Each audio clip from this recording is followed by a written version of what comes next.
Let's begin with what is software.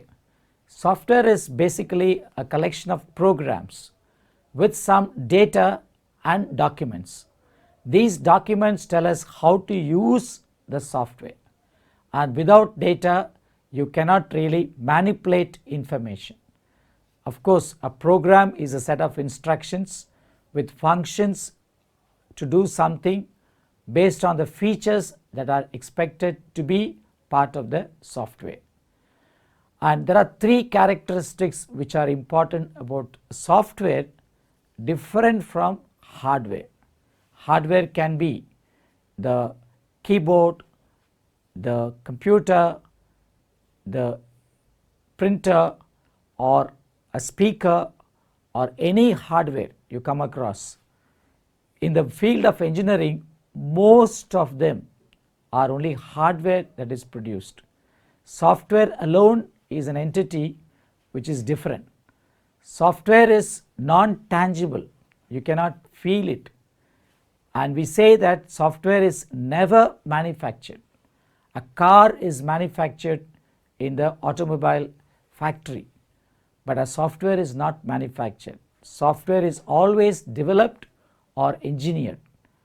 And second thing is, software doesn't wear out. Of course, the requirements may change and you may have to come with a new software.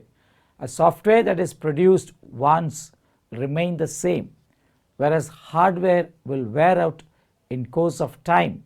You have to replace an electronic system or device that you have, but software remains the same. Of course, due to the changes, the new expectations, a new software is developed. And third, the entire software industry like to move towards the factory model, where you have components that can be combined, assembly them, like in the car industry. But in reality, a software is customized to the need of the end person. Each user has got his or her own way of using a software, and so the software has to be customized. And this is very important note, that the failure rate is high in the case of hardware. It's not so in software. You look at the curve, it is like a bucket, it becomes perfect, whereas in the hardware it's a bucket. Here it is just, it gets over a period of time, there are no failures. But due to the changes, we find that there are increased failure rate due to the side effects that we have. So actual curve is not same as the ideal curve.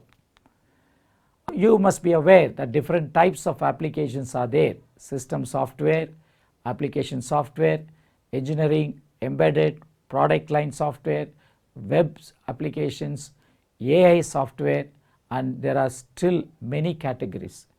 Basically, all these will come under either system or application.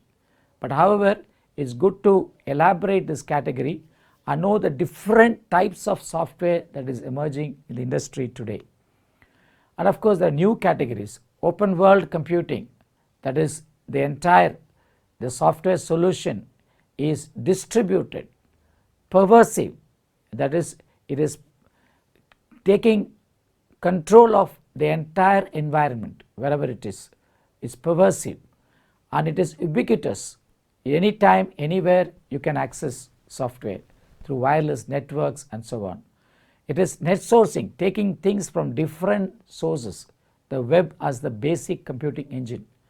And it is an open source, we say open source software when it is open to the entire community.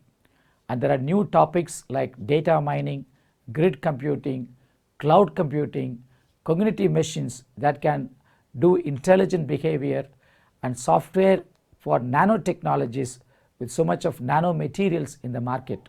So software enters into every walk of life.